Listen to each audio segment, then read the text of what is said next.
Nekat melintas jembatan darurat yang dibuat dari bahan kayu, satu unit truk pengangkut bahan bakar minyak bermuatan 5.000 liter terjatuh ke sungai.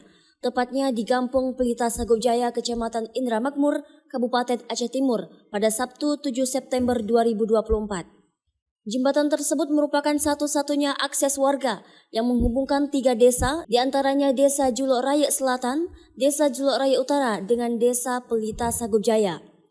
Sebelumnya, jembatan tersebut rusak parah dihantam banjir, kemudian warga membangun jembatan darurat itu menggunakan bahan kayu dengan seadanya.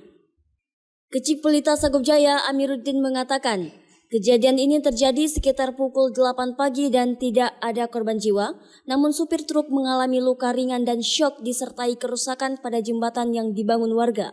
Kami berharap kepada pemerintah Aceh Timur agar memprioritaskan pembangunan jembatan ini secara permanen. Mobil ini kan dari Medan, orderannya solar dari PT Maligo. Makanya tadi pagi lewat dari Desa Pelita Sagojaya dengan kondisi jembatan yang tidak layak. Kejadiannya jam 8 lewat.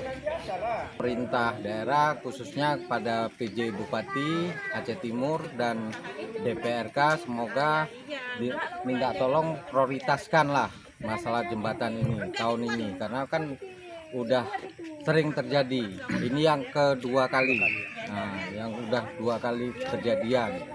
Pun jembatan ini adalah akses antara Desa Pelita Sagojaya dan Julok Raya Utara. Anak sekolah pun lewatnya dari sini.